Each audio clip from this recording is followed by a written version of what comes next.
राधे राधे दोस्तों, जय करवा चौथ मैया की। आज की इस वीडियो में आपको करवा चौथ की संपूर्ण पूजा विधि बताने वाली हूँ। तो चलिए दोस्तों, वीडियो शुरू करने से पहले करवा चौथ की आप सभी को बहुत बहुत शुभकामनाएं। चौथ का व्रत सुहागन महिलाओं के लिए बेहद महत्वपूर्ण होता है। कहा जाता है इस व्रत को माता द्रौपदी ने भगवान कृष्ण के लिए और माता पार्वती ने भोलेनाथ के लिए रखा था। इस दिन महिलाएं निर्जला व्रत रखती हैं और शाम को विधि विधान के साथ पूजा पाठ करती है और रात में चांद निकलने के बाद फिर व्रत तोड़ती है। हिंदू धर्म में किसी भी व्रत का फल सही समय में सही तरीके से पूजा पाठ करने से फल की प्राप्ति होती है। तो आइए जानते हैं कि करवा चौथ का शुभ मुहूर्त, शुभ पूजन विधि।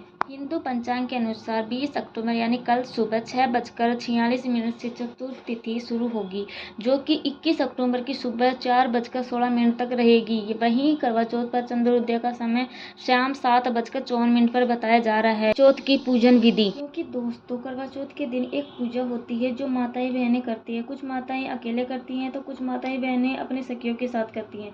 तो आज इस वीडियो में हम आपको करवा चौथ की पूजा विधि समझाने वाले हैं। जो कि माताएं बहनें ऐसी हैं जो पहली बार करवा चौथ का व्रत रख रही हैं, उनको ये पूजा विधि जरूर सुननी चाहिए, क्योंकि हम इस वीडियो में बहुत ही आसान शब्दों में इस वीडियो को समझाने वाले हैं। ये दोस्तों, हम जानते हैं कि कई जगहों पर यह पूजा सुबह के समय होती है तो कई जगह पर शाम के समय होती है।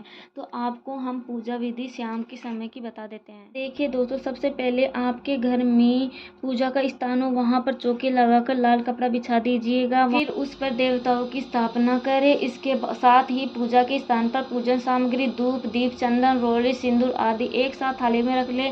मंदिर में दीपक जलाए। करवा माता के साथ साथ भगवान शिव, पार्वती जी, कार्तिकेय जी और गणेश जी भगवान जी की पूजा विधि विधान से करें। फिर करवा चौथ की कथा सुने। इसके बाद चांद निकलने पर चांद की पूजा करें। इस दिन चंद्र दर्शन छन्नी के साथ किया जाता है और इसके साथ ही दर्शन के समय चंद्रमा को अर्घ्य दिया जाता है। चंद्र दर्शन के बाद बहू अपनी सास को थाली में फल, मेवे, रुपए आदि चीजें देकर आशीर्वाद लेती है। करवा चौथ की कथा। करवा चौथ व्रत के अनुसार एक साहूकार के साथ बैठे थे, साथ ही उसकी करवा नाम की एक बेटी थी। करवा चौथ के दिन बेटी ने अपने मायके में आकर अपनी भाभीियों के संग व्रत रखा।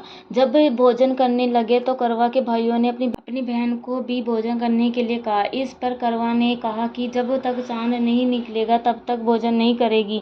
अपनी भूखी प्यासी बहन की हालत भाइयों से देखी नहीं कि तब उसे छोटे भाई ने एक दीपक दूर पीपल के पेड़ में प्रज्वलित किया और अपनी बहन से बोला, बहन चांद आ गया, अब अपना उपवास खोलो। बहन नकली चांद को अर्घ देकर भोजन करने के लिए बैठ गई। जैसे ही उसने एक निवाला खाया वैसे ही उसके पति की मृत्यु हो गई।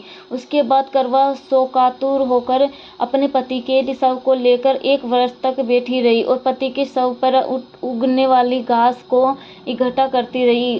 अगले साल सब जब कार्तिक कृष्ण चतुर्थी आई तो उसने फिर से पूरे विधि विधान से करवा चौथ का व्रत किया। उसके फलस्वरूप उसके पति के प्राण वापिस आ गए। करवा चौथ को लेकर मान्यताएं। पौराणिक मान्यताओं के अनुसार करवा चौथ का व्रत रखने की परंपरा की शुरुआत महाभारत के समय हुई थी। मान्यता है कि सबसे पहले श्री कृष्ण के कहने पर द्रौपदी ने पांडवों के प्राण की रक्षा के लिए इस व्रत को किया था। इसलिए कहा जाता है कि हर सुहागन महिला को अपने पति की लंबी उम्र और उनकी रक्षा के लिए करवा चौथ का व्रत रखना चाहिए। करवा चौथ पर ध्यान रखने योग्य बातें।